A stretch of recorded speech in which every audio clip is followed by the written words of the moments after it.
pengacara RG tegas kata pasal pemerasan dan TPPU masih ada karena banyak pasal, Bunda. Boys, kalau memang pasal itu masih ada, dia duduknya di mana pada saat sidang? Hah? Ada nggak dia di ruangan sidang? Masa dia nggak dengar dakwaannya jaksa? Ada nggak, Boyes?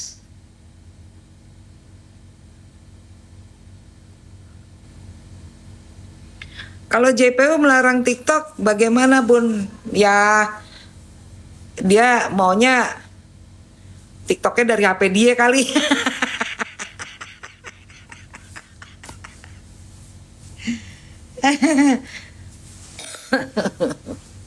Teknologi mana bisa dibendung. Mungkin dia maunya TikToknya dari HP-nya dia, jadi dapat gift banyak. Ada-ada aja. Nggak masalah lah. Itu kan bukan menyidangkan perkara pidana berat seperti misalnya apa sih namanya apa yang berat-berat lah gitu loh. Gue kadang-kadang bingung masih tok-tok. Kalau kita ngomong salah dikit ntar langsung suspend.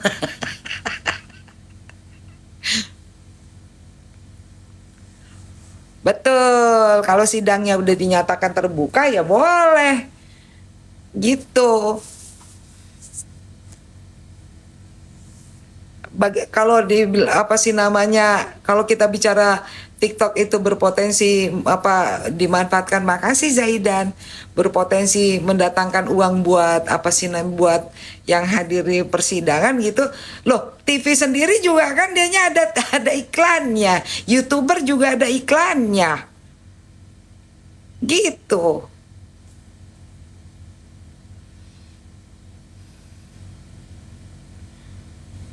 Boyes, Bunda mesti jumpa JPU dan Pak Hakim. Ngapain gue jumpa sama Hakim, sama JPU? Saya jumpanya cukup sama Fahmi aja. Orang tanpa harus, sebenarnya kalau bicara mengenai JPU, Bunda komunikasinya lumayan intens lah. Tapi bukan nama yang kroco-kroconya ya, sorry aja.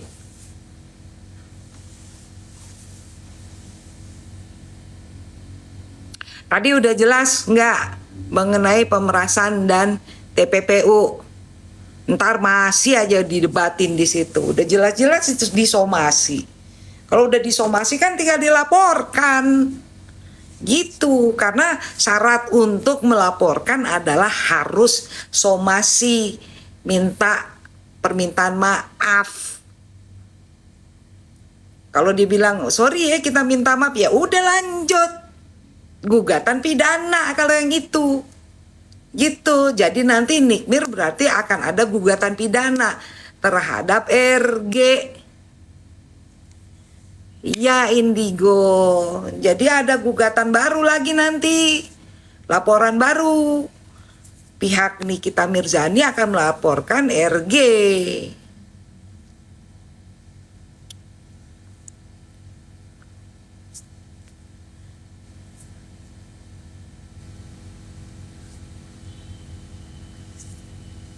Karamel, Bunda kalau berubah pasal itu bisa diajukan gugatan pidana, terus JPU-nya gimana Bun? Gini, kita juga nggak usah terlalu memperdebatkan.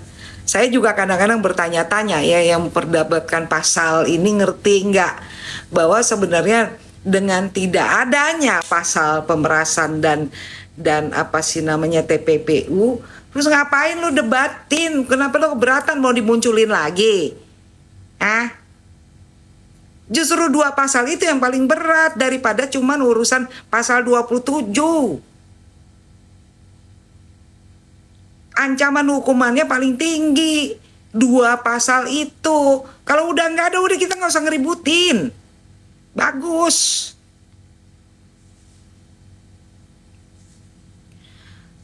Indira, kalau orang mau ngotot ya, Sama aja, kalian masih ingat kan yang apa sih namanya waktu eh V V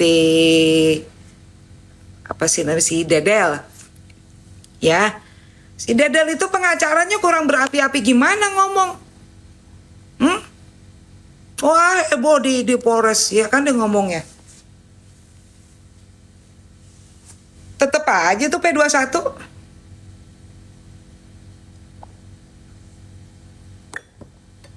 Benar nggak? Akhirnya disidang kan? Kita nggak usah pedulikan dengan gaya-gaya bicara pengacara. Itu salah satu gaya trik mereka lah. Salah satu action mereka untuk meyakinkan orang dengan gaya bicara seperti itu. Itu setiap pengacara pasti punya gaya masing-masing, gaya bicara masing-masing. Karena apa? Kan dianya juga butuh kasus-kasus lain. Jadi kalau misalnya kasus ini berhasil, tentunya orang lain pasti akan datang ke dia. Dia berhasil tuh kasus itu, ya udah kita ke dia aja. Begitu. Jadi kalau udah pasalnya udah hilang, ya udah Karamel, ngapain? Kamu malah justru kepengen ada 2 pasal itu dimunculin. Berarti kamu nggak dukung Nikita Mirzani dong. Kalau 2 pasal itu nggak ada, itu kan berarti ringan, tinggal pasal ece-ece di pasal 27. Gitu.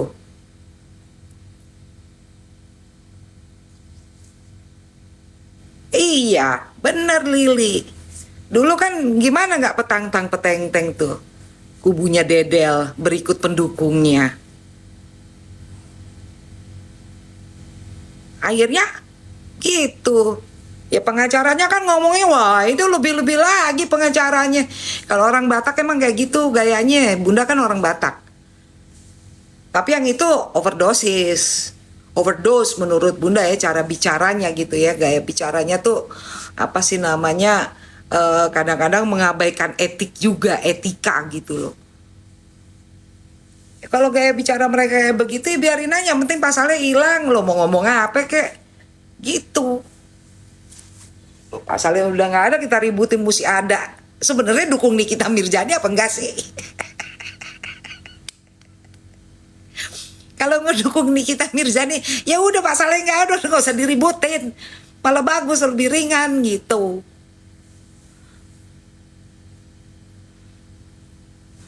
Nggak ada ini Mama Aga kaitannya dengan apa sih namanya persidangan ini nggak ada. Betul Wina. Fokusnya aja udah pencemaran nama baik lo, nama lo tercemar kenapa gitu.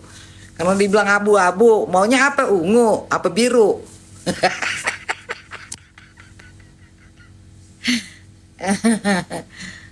Bagus ngedukung. Dipencet-pencet dong, like-likein dong. Kan gue tahu tuh yang nge-like pencet-pencet kayak gitu tuh. Oh ya silver gitu kan, seperti bahasa mesti pakai bahasa Inggris. Ini tersinggung nih panggil abu-abu. Kenapa warna kesukaan lo apa gitu. Udah besokannya dipanggil warnanya pink gitu. Apa karena Pink Floyd atau apalah. Thank you. Jadi udah nggak usah diributin itu pasal-pasal itu. Udah nggak ada, udah terkubur itu pasal pemeras dengan TPPU. Ngapain diperdebatkan lagi? Nanti habis selesai itu kan itu bisa makasih ya Nana.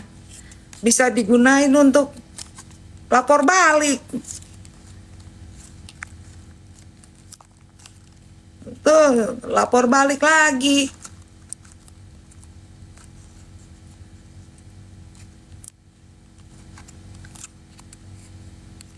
Iya, nggak usah diinin lagi, nggak usah dibangkitkan lagi. Kalau yang udah hilang, udah.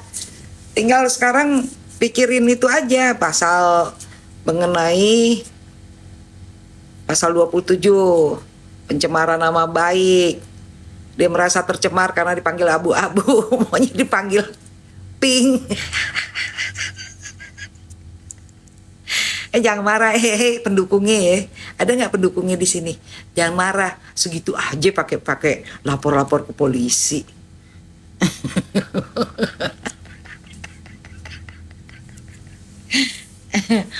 Cuman dibilang abu-abu dilaporin ke polisi. Berat juga bergaul hidup di dunia ini. Sensi bener, dikit-dikit lapor, dikit-dikit lapor. Penangguhan penahanan gimana bun? Musinya bisa dikasih. Dia gue somasi lagi. orang orang aku apa sih namanya, dianya kalau mau somasi ya somasi balik, laporin balik.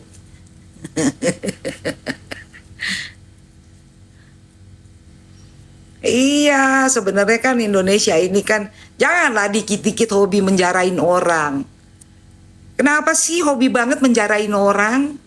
Heran deh aku.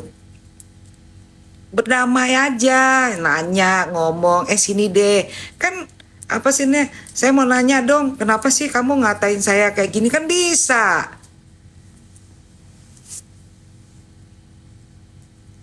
Eksepsi itu apa bakalan ditolak bun? Kita jangan bilang ditolak dong, mama agak.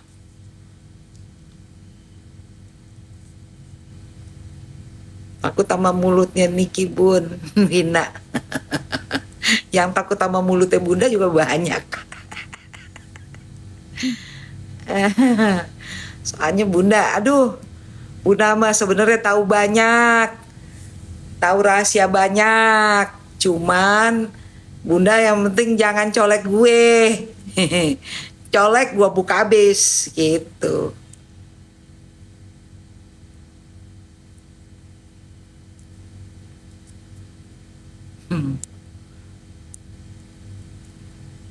Iya, nggak usah gampang tersinggung lah. Yang kayak gitu kan sebenarnya nggak perlu. Aduh, saya tuh apa ya, biayanya aja udah berapa tuh?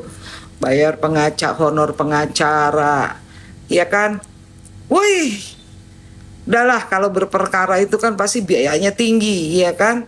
Kemudian kerugiannya dia adalah seorang pengusaha. Sama-sama pengusaha sih, Nikmir juga dirugikan itu. Sampai ada yang siapa tuh yang ikan buntel ngomong katanya nggak laku mie-nya, lo nggak mampu makan mie di tempatnya Nikmir, jangan ngata-ngatain.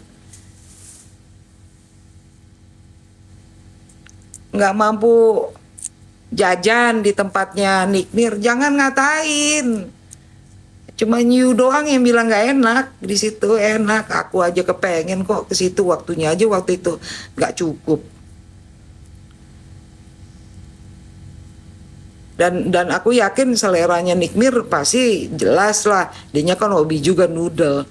Dan dia pasti pada saat lagi mau buka usaha itu dia udah experience apa sih, eksperimen banyak mie, sehingga ada keberanian dia untuk buka restoran itu. Gitu. Pasti enak karena apa? Karena dia kalau makan aja enak, gue lihat. Ya nggak?